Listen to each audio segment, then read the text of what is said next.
And do you prefer Tish or Tisha? Tish is fine. Tish is fine.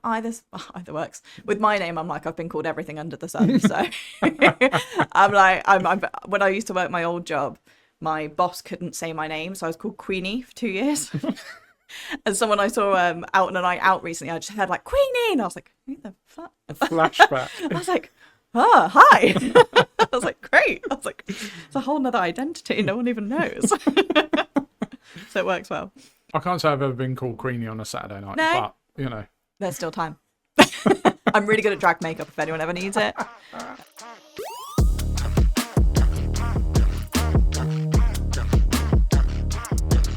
Thank you for joining me.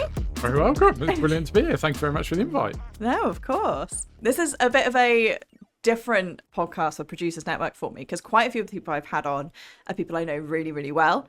Whereas me and you, we meet at like a lot of occasions, but I don't think we've ever properly sat down and like chatted about what we do. No, it's together. one of those, isn't it, where you kind of bump into each other, faces, names, you go, hi, how you doing? You have a quick catch up of the niceties, but you never get into, knowing the people. Exactly. So, yeah, you get dragged away and going, oh, I'm just going to go there. That's it, yeah. See you Somebody later. else is dragging you off, or you've got somebody else you've got to go and talk to, yeah. 100%. Absolutely. So yeah, give it's a me good the, like, opportunity, in a nutshell, who you are and what you do. So, in a nutshell, I am owner and founder of IT Managed Consultancy. Mm-hmm. And I've been in IT for 23 years now. Not sick of it yet. For my sins. And it has changed massively over that amount of time. So, in a nutshell, that is me. I'm also on a personal side. I've got 2 kids. I'm married. Nice. Been married for, this is where I pause. Yeah. For too long, and the wife listens to the podcast and then says, she goes, how did it take you that long? But 2010, so 15 years, it's 16 years nice. this June. Sorry, this October. There you go. There's the Oh, slip you up. already got the wedding anniversary wrong. Yeah. Shocking. So yeah, that's me on a personal side. Hobbies. I'm big into rugby. I used to play a lot of rugby. No way. My dad used to play for county, so my birth is planned around rugby season. So I was born in June, so I would be just about old enough to take to the matches. And my dad always says that my first ever drink was like literally as a baby drinking the top of his Guinness. I love that. That's after brilliant. a match. But it meant that I grew up with this like complete unabashed, like, you can't touch me because I've got an entire rugby team behind me. Yeah. I was like, these guys have got my back, you're all good. Yeah, I played from the age of, I would have been 9 or 10, I think, when my dad took me along. My dad used to play as well. He played for the Navy. And then I played at county level Nice. and was captain for the academy team that I played for, who were a National 2 South team. All right. And my claim to fame and failure was that I had trials down at Bath Rugby Club as well. And Steve Borthwick, obviously England head coach at the moment, Leicester Tigers previous head coach as well.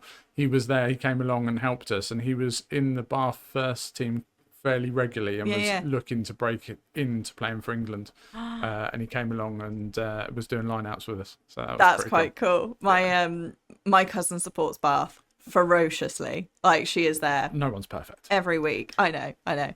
Whereas we are a London Irish household. And interesting. yeah. Well, I grew up in the south. So I grew up in Hampshire. So London Irish was So did I. No way. I grew up in Portsmouth. I grew up on the Hampshire-Wiltshire-Berkshire border near like Andover and Newbury. Yeah. Sort of thing. Yeah. I played Andover and Newbury rugby many a times. My dad used to play for Hungerford. Yeah. There you go. Small world. Small world. But yeah, so my old employer, you can probably figure it out from this, used to still sponsors Brentford Football Club, which is the home of London Irish. So we used to get hospitality tickets to go watch them. But they were like, oh, you get hospitality tickets for the football. And I was there going, how about the rugby? I was like, I don't really care about the football. I would like to go to the rugby. And they're like, yeah, go on. So my cousin came along with me while they did London Irish v Bath. And so she's then sat in the London Irish hospitality, like hiding her Bath scarf in her coat as we absolutely thrash them. Well, that's the thing that I love about rugby is you can sit next to rival team supporters and it doesn't matter. You don't need to hide your top. No. Like, we might rib you a little bit. A good time. Yeah, of course, that's part of it, isn't it? Exactly. So I was born in Leicester. My dad was born in Leicester. So we're big Tigers fans. And he now lives in Gloucester. Obviously, I live in Worcester. And they went down and sat in the shed, which is for anyone who doesn't follow rugby, I'm boring you now. It's turned into a rugby podcast. It's the Liverpool cop end of rugby for Gloucester. And they sat in with what they call the shed heads. And they wore their Leicester Tigers top. And they said they had a fantastic time. Lots of beer, lots of jokes, lots of banter, but all in good nature and good spirit. Yeah, so. That is the nicest thing. I think the best thing my dad ever told me was... he was on the front line of a scrum, and like they were really getting their asses kicked, and he was like, right, we need to do something to like throw them off. So he just kissed the guy opposite him in the scrum and completely threw him off, won the scrum. I was like, that is so good. That is brilliant. And I feel like that is the epitome of rugby. So he was front row. What position front row was he? I want to say he was 1, 2 or 3. One lucid, same as me. Really? Yep. Oh god. Another it's like talking to a younger version of my dad. All the little tips that we used to, probably not that much younger, if I'm No. the used to tips that you used to get in the front rows used to rub their earlobe just to put them off a little bit. Maybe if you're a bit nasty, pinch the underside of their arm. That really hurts for a big bloke, because big burly bloke, you give a little pinch on the underside of the arm, you watch them squirrel. No, my mum was a seamstress when I was growing up, so she got given all of the kit every weekend to be like, can you wash them and repair them, please? Because someone's got studded in the like shirt and it's ripped, and like these are like the old rugby shirts as well that like proper fabric with like that weighed a ton when they got wet and muddy. And of course back then I'm sure as well, it used to be able to ruck out properly as well, so you'd have stud marks down your back. And, my dad's got that was changing as I played, luckily, so we got some of it, but not as bad as some of those. My dad was a builder, and he can't put a pencil behind one ear because he got studded in the back of the ear, and it just got... Has he got cauliflower ears? Only a little bit. Not crazy, though. Done well to avoid that. Yeah, he's done all right. He's done all right. I think because he's a builder, he's like, I need to put my pencil behind something. So get rid of the ears. But anyway, we've got completely on a rugby there we go. So in a nutshell. In a nutshell, rugby. Yep.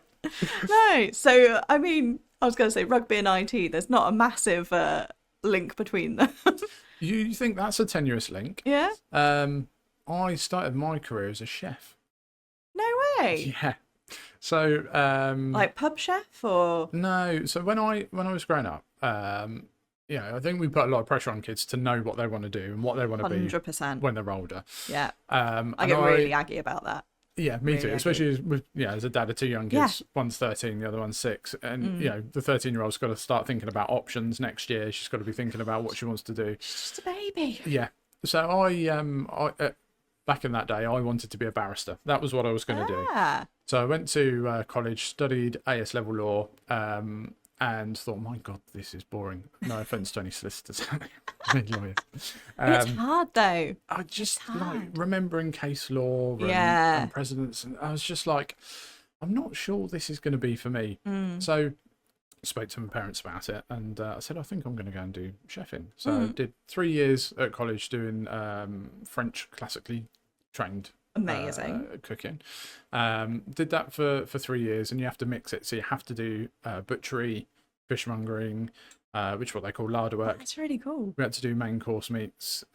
We had to do pastry, so all of your desserts and your pastry. And then in your 3rd year, you could opt to do either one of those 3 things. Okay. So I focused on the main course meats, and where you think the kind of expertise is, but any pastry chefs out there would definitely be arguing right now. And then so I went and did that, and while I was doing that, I was working in pubs. I did work at a French restaurant under a French head chef, which was very interesting.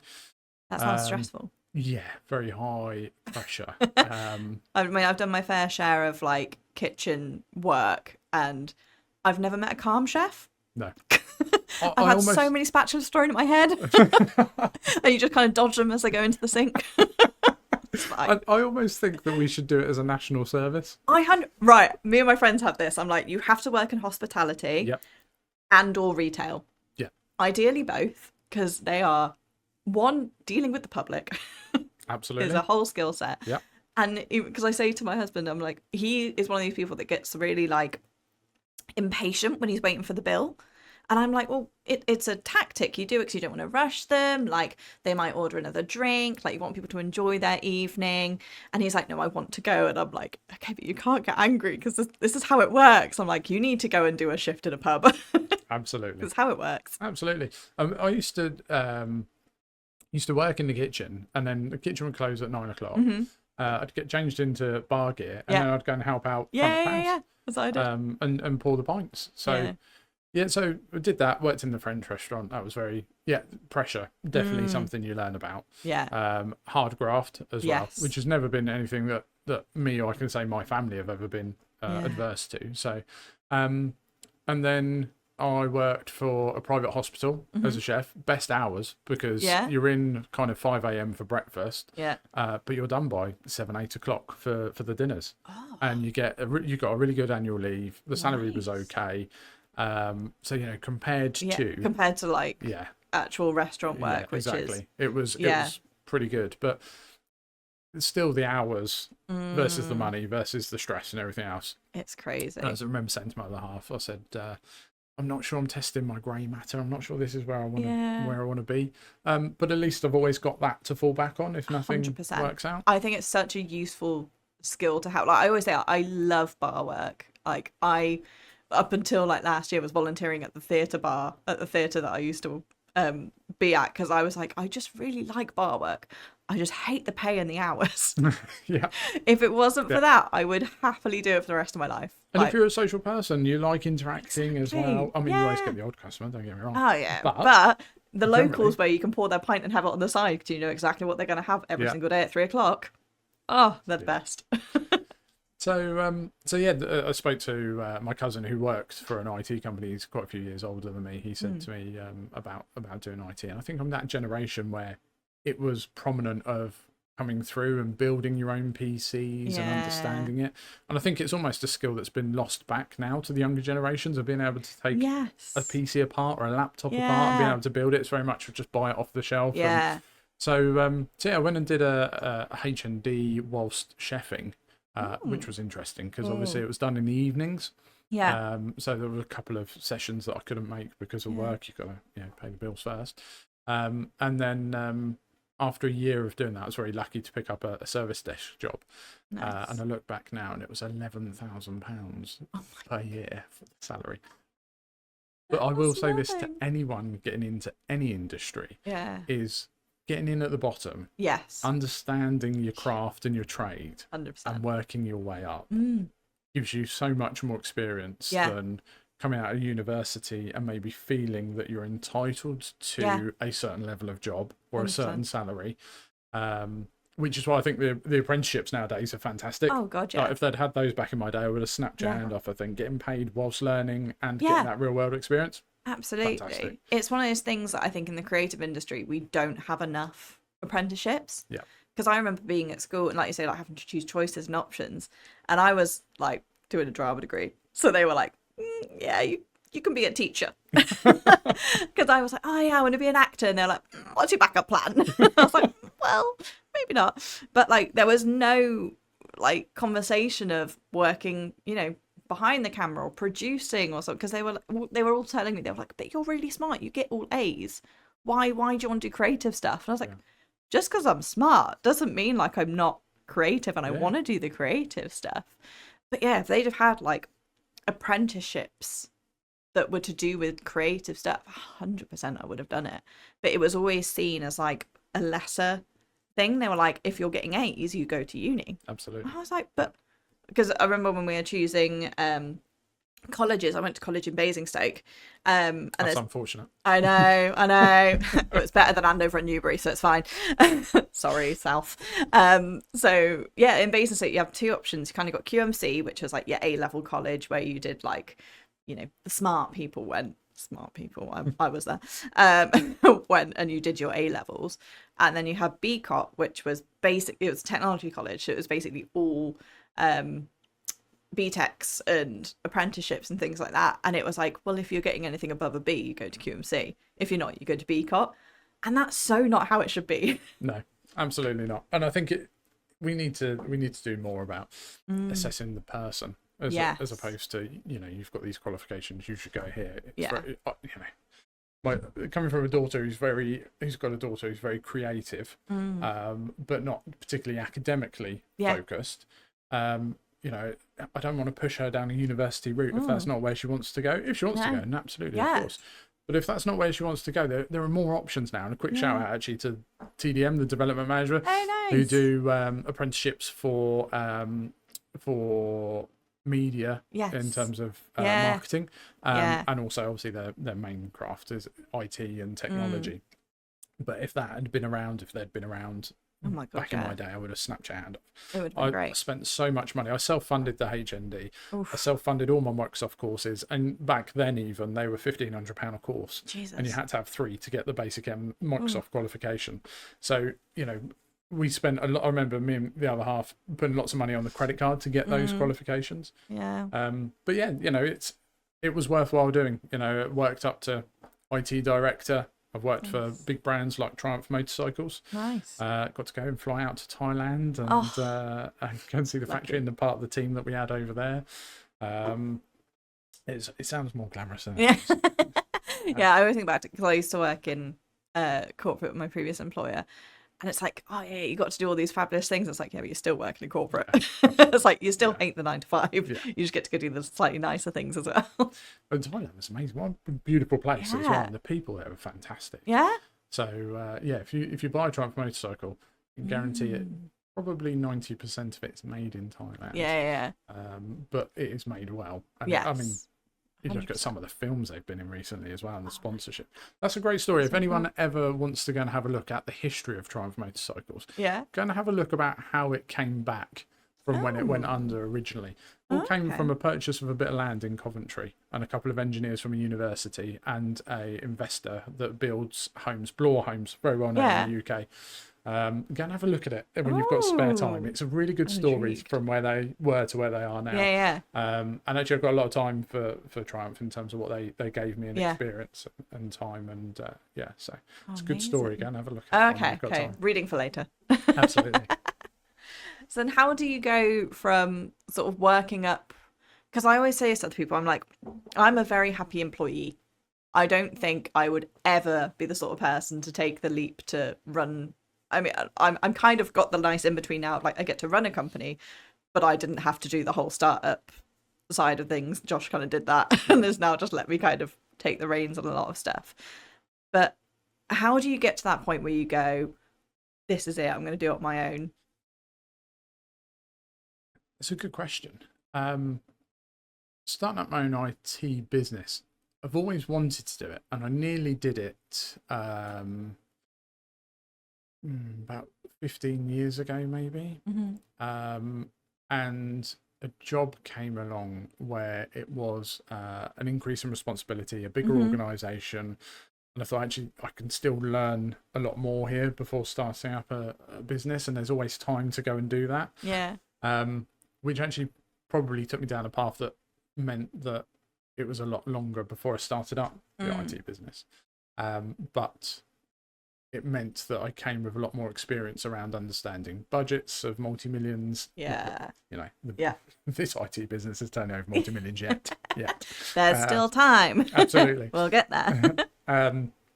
But you understand that marketing, you work with lots of different departments as a director, and you understand when you're going through budgets, each department, the haggling and everything that goes on with that. And what actually pushed it was probably the pandemic, if I'm honest. So my little one would have been 1 and a bit, and we went through. We lived in Central Midlands in Rugby at the time, and we had a little man. We had my daughter as well, and we were homeschooling one. We were not homeschooling, but looking after 13, 14 months. There's a lot that comes with that. And he was in a ball pit for day 1 of the lockdown. And by day 2, he'd shown no interest in crawling or anything. Day 2, he escapes the ball pit. It was only one of those small ones with like a flexi frame. But day 2, he was like, I'm not just sitting in here. I'm off for a wander. Oh, no. So They always say like you spend months being like, yeah, walk, and the second they do, you're like, please just stay where I put you. Yeah, absolutely. Talking is another one. Yeah. You want to encourage them to talk, and then you're like, shut up. Yeah. Respectfully. Can we have 5 minutes, please? Yes. So it was and I'd just taken on a director role at a company in Birmingham, which was a very stressful role. We had to roll out 2,000 laptops. We had to ensure everybody could work from home and connect into a virtual environment.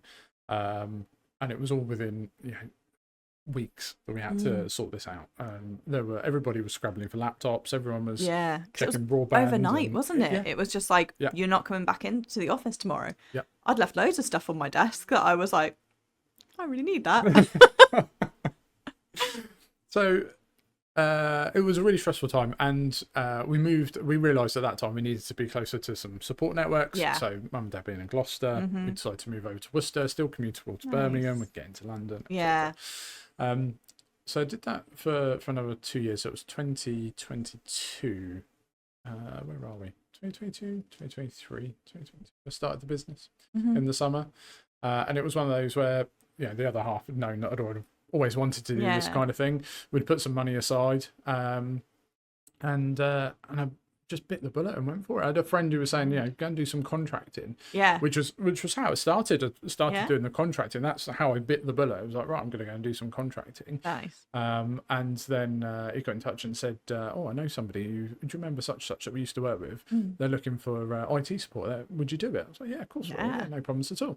And then we got another one through, and I was like, there's something, maybe something in this. Yeah, maybe now is the time to launch that. Yeah. And of course, whilst you're contracting as well, you have the ability to do both. So I've been very fortunate to be able to do that for a while now, and then gave up the contracting probably 2.5 years into the business. Okay. So there was that winding down of one whilst you're ramping up the other. Yeah. And I think a lot of people do that start up businesses that I talk to, unless you've got big funding behind you, massive capital, or you've got private investors that have got contacts straight away to build your business. Exactly. Or you're completely growing it from zero. Absolutely. You've got to have a way of keeping that dream alive.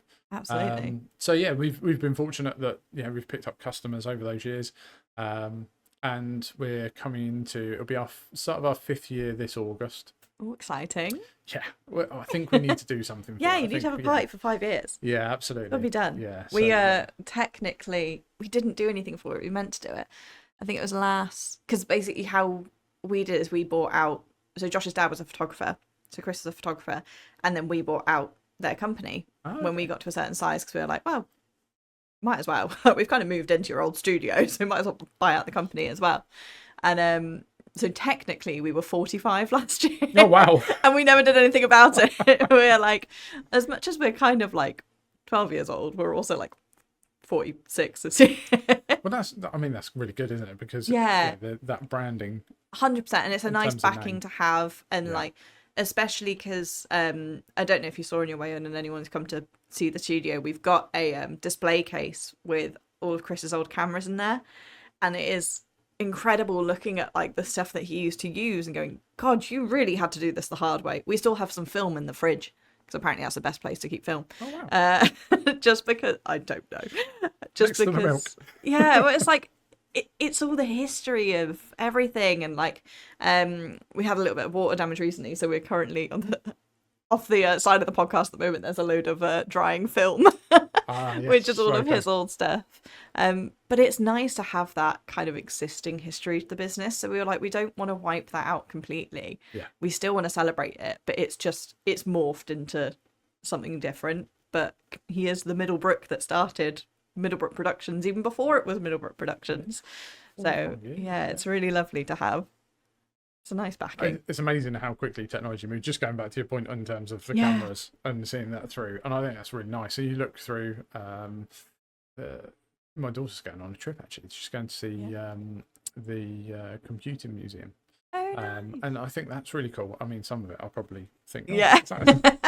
When you see the old what was it, like the Apple iMacs that like were in like Legally Blonde. Yeah, the CRT screens where they've got the big backs to them, and they had like a coloured plastic that was blue or green. You thought that was really cool. Yeah, 100%. I remember the TV I used to have in my bedroom was about like the screen was about that big, and you didn't have the remote for it, so you had to like mash all the buttons until it turned on.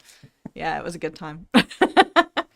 Yeah, But I don't know about good times. I saw, when you're scrolling through social media, and I saw a post that was somebody holding a floppy disk. Yeah. And they said, I've never felt so old as when my daughter just said, "Why have you 3D printed the save icon?" No. I remember we needed about 12 of those to load Windows 98 onto You used to PC. have like the little like cases, didn't you? The little plastic cases that you'd lift up and you had all the floppy disks in. Yeah. And good times. They had, sure, they were called zip disks, which were like the next level up of floppy drives, and they were like a couple of gigabytes, and you're like, oh, this is cool on a disk. It never really took off. Funny it does make me laugh how like, because we deal with like so many different people of varying different technical abilities, let's just say, in terms of clients, and they'll be like, can you just send me all the raw footage? And I'm like, absolutely not, because like the amount of stuff, they're like, can't you just put it on a WeTransfer? And I'm like, no, this is hundreds of gigabytes worth of footage. And they're like, how much? I'm like, yeah, so we have archive drives, so all of our work that we do, the edit file, any graphics we've made, and all the raw footage gets archived. So if someone comes back to us in like 5-10 years and it's like, oh, have you got that footage because we want to do another edit, we're like, yeah, absolutely, we'll pull it out of archive, we'll use it. So we have our archive drives, and we have a secondary one which is off site as well as like backup. So we're on ARC, I want to say 15 now, and each one of these, I want to say we're now at 12 terabyte drives. Wow. Yeah.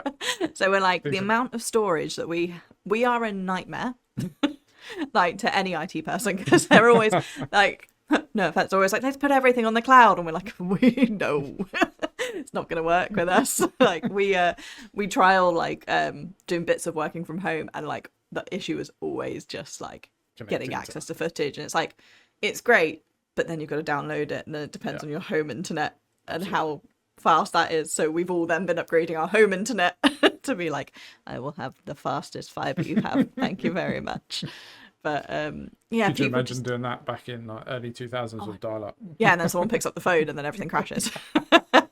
That's still my parents live in the middle of nowhere, and it's almost still the case. Rural broadband's a nightmare. Horrendous. I mean, there are solutions around it, don't get me wrong. Here is not good.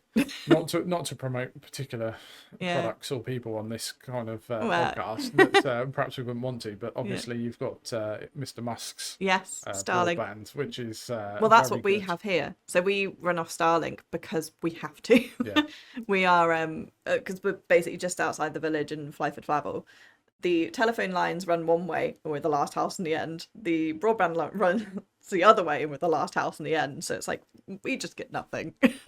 It's such a problem, and it is a good solution. It is a good solution. We've got one down in our customers in deepest, darkest Devon, and the same problem. The fibre isn't there. Even the copper technology there is, it's really bad. So I remember that, and even when the clouds are over and the weather's bad, which it can be down here in the moors. But it's still so good. And I like saying that we're powered by space.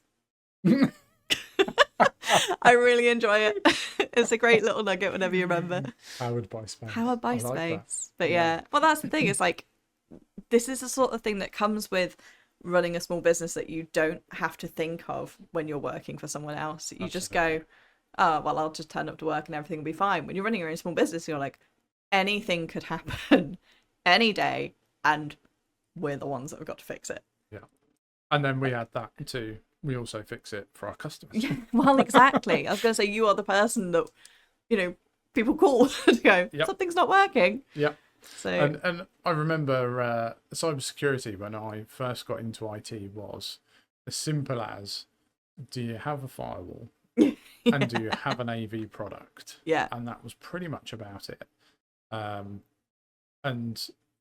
the firewalls were pretty basic. And it just wasn't a massive thing. No. State-sponsored attacks, that certainly wasn't a thing. I remember when I was younger, it was like just kind of expected that there'd be a Trojan horse on the computer somewhere. Yes. It was like someone's tried to. What was the music show? LimeWire. Oh. It was like you download anything from LimeWire, you got a know, Trojan horse, but it's just kind of expected. But your iPod's full of great music for free. Yeah, you could run what they called adware, a malware removal. Yes. Yeah, Yeah. and it would find all the cookies and it would find all the Trojan horses, all And from now your it's- LimeWire downloads and Yeah. MSN. A friend sending you an MSN attachment, which took 5 years to get there. 100%. Yeah. Oh, You good old days. download some pictures and it just line Yeah. by line by line down the screen. I do find it funny that like my generation's kind of grown up really like aware of this and really used to it, and it was so fun. I saw a thing on, I think it was on TikTok or somewhere the other day, that because they're looking at like doing this blanket ban on social media for kids. Yes, which I think is a great thing, by the way. Yeah, I think knowing what I had access to as a kid should not be a thing. But they were interviewing these kids and they were like, would you know how to get around it? And every single one of them was like, yeah. Of course, Like, absolutely. of course we know how to get around it. It's like what we should be doing is probably putting more into the education around it.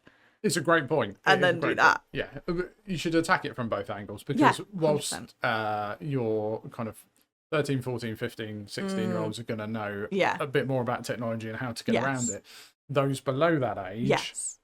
would be protected by just having a Exactly. block on it. Yeah. But you've got to, the parents have got to do their bit as well. Yes. Us as parents, I speak, say as a dad of two, Yeah. both under the age of 16. It is about education Yeah. and awareness. It's about limiting time, if Yes. possible, around 100%. what they're on social media. But also just, that education piece of, if you see something that disturbs you, see something you yeah. don't like, you've got to, tell us. Exactly. Yeah, it's having that And open there are communication with things you can parents. put in place as well, Yes. with the guideline, with the parental settings Yeah, and different things as well. absolutely. But it's a very different world. Yeah, from but like one that I grew up in without social media, where all your mistakes were not. yes. Well, that's the out there thing. on Is the like I internet, just think thank now I'm God. like digital footprint. I'm like everything is because I was in that generation. So I'm 28 now. So I was 100% that generation of I was slightly too young for Bebo, but I was like, when you slightly lie about your age to get a Facebook account. And it's like, oh, okay. Like, yeah, I should not have been on the internet like at 13. No one needs to be putting their thoughts out into the world at 13 because they are so undeveloped. And also, can I say, Yeah. like, I cringe at the things I Oh used my to think God, about at 13. Like, if you could pull them back up on a Facebook memory and Oh, go, they do. remember They when come you back. thought this was cool Yeah. and this was, and you're like, oh my God. I often get Facebook memories and I'm like, why was I spelling like that? I'm like, why did everything have to end in a little X kiss?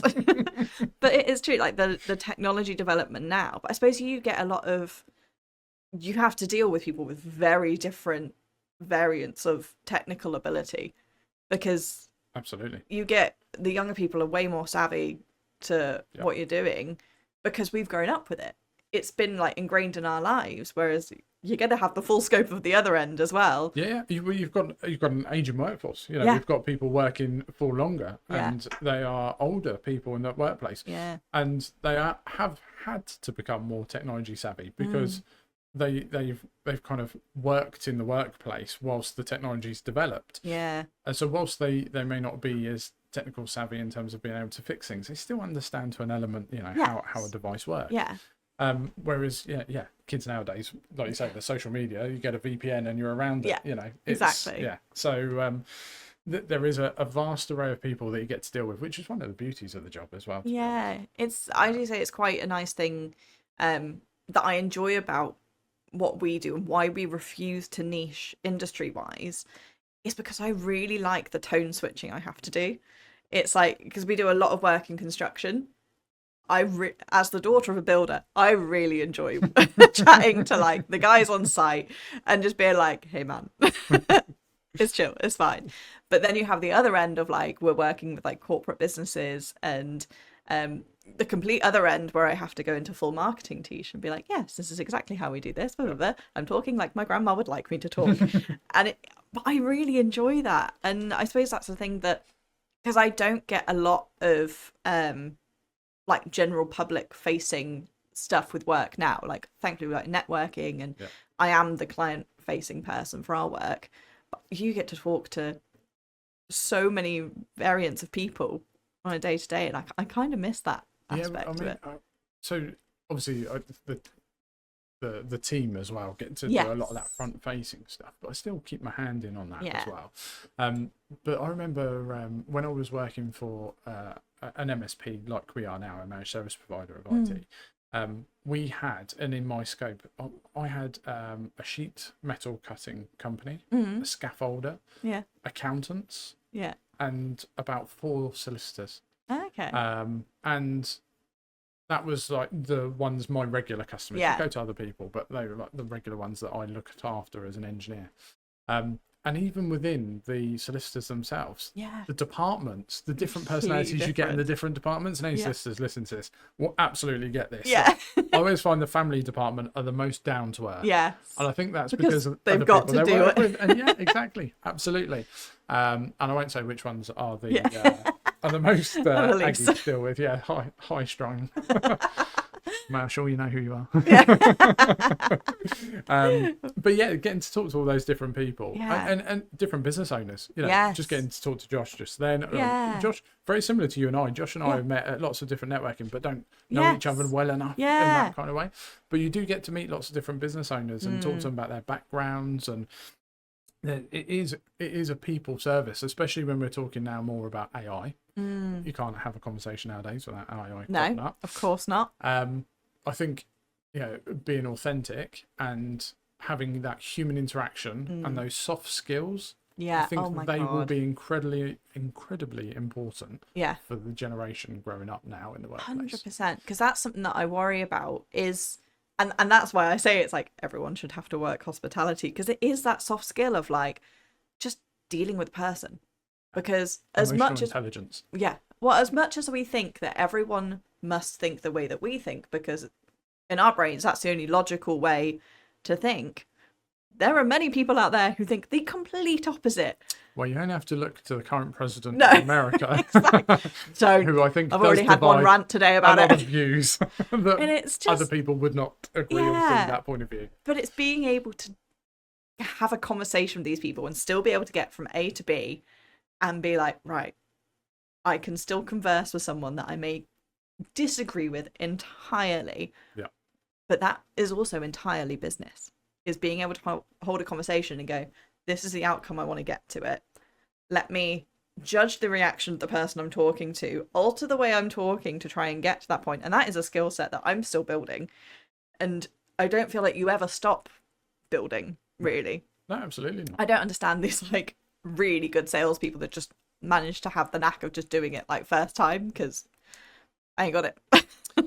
No, I think sales. I've got some friends in sales, and it's, you have to have good emotional intelligence. I think there is undersell people's in general intelligence of salespeople as well. Yeah, especially good ones. Yeah, I think they actually are very clever people. Oh, incredibly so.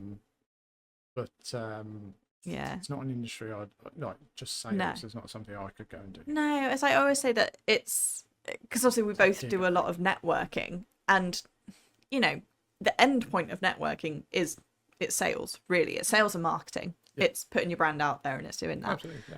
But I always say to like every business coach that comes in or anything like that, I'm like, I hate sales. I hate feeling like I'm selling to anyone. But it's just me going like, I really think what we do is really, really good. Yeah. And I really think it can help, you know, the businesses that I'm chatting to and trying to sell to.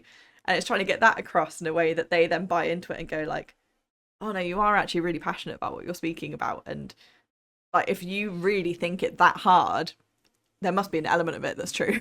Do you know, it's interesting actually, because I've always stayed away from sales. And it's always seen as that dirty area, I think, in business.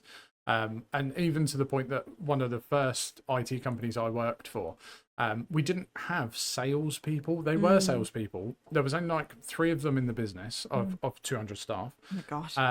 But they were seen almost as account managers more than sales, and they didn't get sales bonuses for the money, any new customers. They were just paid a good average salary. Yeah. And then it was deemed that way they couldn't missell, so that there was to try and bad get advice or etc. to get the sales in. So I always stayed away from it.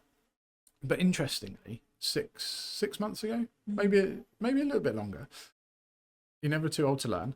I started with a sales consultant. Okay. Who we meet up with every week as a group. Yeah. We have a question that we ask about the business of the sales side of things.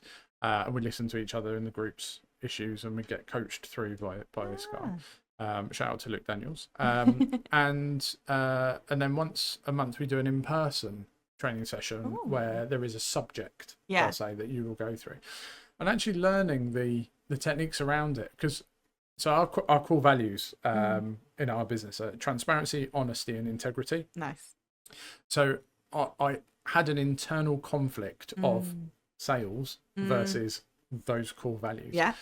And the one thing that I've learned from Luke and doing this course is actually they don't have to conflict at all. No. And selling honestly is probably, it is the best way to sell. 100%. Again, back to authentic and saying, yes, this is what we can do and this is what we don't do. Absolutely. And you'll cut through the weeds much quicker in that way. And you talk about when you're talking to people and understanding them and conversing with them in terms of their reactions. There's a lot in the sales course around understanding the answers that you're getting and diving deeper into the problems they're having. The right answer is more questions. Yeah, absolutely. So it's one of those dark, dirty things that has become something where you go, it doesn't have to be, and you're kind of very much understanding it. Yeah, I really like the way of like selling that feels more like ethical. It's like I'm not trying to push something on you. Like, I'm not cold calling and being like, hey, do you want this? Like, it's only going to cost, like, it's not QVC sort of style of like selling, but it's just more going like, this is what you've come to me as your problem. 9 times out of 10, that's not what actually the problem is. Yep, it's like, absolutely. I've dug down and figured out what it is. Yep. We've probably come in with a different solution than what you even thought you wanted. But at the end of the day, it's like when they're coming to us, it's like they want their brand to be seen. Our goal is to make their brand be seen. So it's like we're all working towards the same thing. Yeah. And that's why, like, whenever we get an inquiry in, people will generally come to us and they're like, oh yeah, just send me your day rate. And I'm like, well, we don't have a day rate, actually. Like, it's completely depends on the project, because the edit will be completely different depending on what we go down and what we do. Also, I need to know how many crew do I need on set. What tools you're using, I presume, as well. Exactly. Drone versus like what equipment are we bringing? Because like we have equipment surcharge that just covers wear and tear to the kit. Because when we have to replace a bit of kit, it's not cheap. Cameras are not the cheapest things in the world. So we have to account for that. And so whenever we get an inquiry in, we're like, I'm not going to give you a rate straight away. I want to sit on a call with you and actually really dig into what you want. Because if you're just saying like, oh, come and film this event, and I'm like, okay, I need more than that.